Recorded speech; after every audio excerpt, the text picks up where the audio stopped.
All right, you guys. So TTV Network, like, share, and subscribe to the channel. And so, as you guys can see, man, this woman right here on your screen has basically been charged with murder after, she claimed that her husband lost his life, basically poking himself. But, after further investigation, now she's the one that's being charged for his unaliving.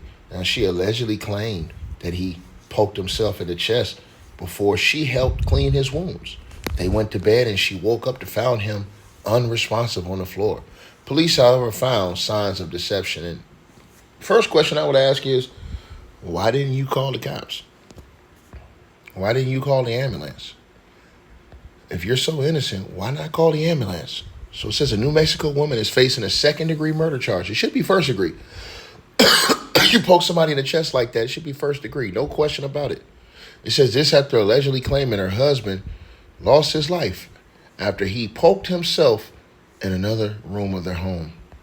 Now it says in addition to the charge, the 51-year-old woman, Heather Fernandez Hoffer, was charged with tampering with evidence, both in connection to the 2020 unaliving of her husband, Robert Hoffer, who's 49 years old, 2 years younger than her. Authorities were called to Hoffer's home after she called 911, claiming she found her husband unresponsive, face down on the bedroom floor. First responders, per the Farmington Police Department, found him unalived from 3 apparent poke wounds. Now, before Fernandez Hoffers provided conflicting statements during the initial investigation, it says per an affidavit obtained by KRQE, Fernandez Hoffer said her other half poked himself in the chest while he was in their computer room. She said that she was in another room at the time. The suspect said she then helped him clean up his chest before the pair went to bed separately, and she woke up to find him unresponsive. There was no evidence found in any room other than the bedroom. However, you guys, said police, the majority of it is being located on the bed itself. An autopsy, meanwhile, has determined that the wounds punctured his lungs and severed his coronary artery, which would have killed him in minutes.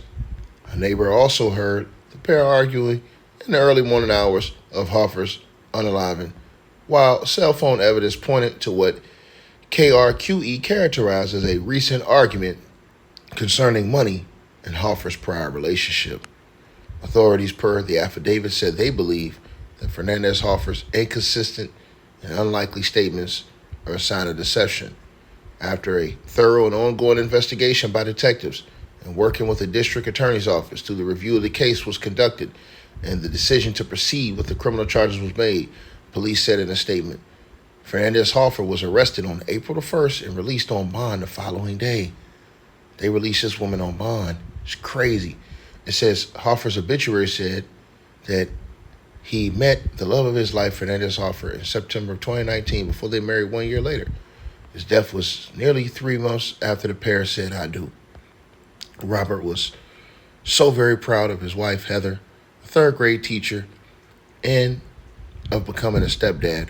Read the obituary for Hoffer, who was remembered as a nuclear reactor operator for the Navy and someone who had a special concern for the rights of women and children, especially those individuals with autism and Asperger's.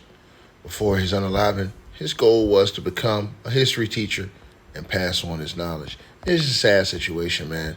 And like I said, this woman is Cap. I wouldn't believe a word she says. Why not call an ambulance? That's your husband. Make it make sense. If your husband is in that dire of a situation, why wouldn't you call an ambulance, ma'am? If he got poked a few times, you think he's going to get poked and everything's going to be all right and y'all going to separate rooms, you going to clean up the wound, go to separate room, go to sleep? No.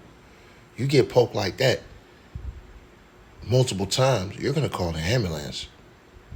And then, like I said, they found holes in her story. But how was she allowed out on bond? See, this is the type of stuff that's going on that's disgraceful, right? So yeah, she'll probably go and get convicted of second degree, or manslaughter or something like that, because they feel like, oh, we can't completely tie up all the loose ends. But at the end of the day, you gotta ask, why didn't you call an ambulance? If the guy was poked multiple times, wouldn't you call an ambulance? Wouldn't you call the cops? Wouldn't you call the authorities? Nah. You know why? We all think we really know why. Y'all let me know what y'all feel. TTV Network. Like, share, and subscribe.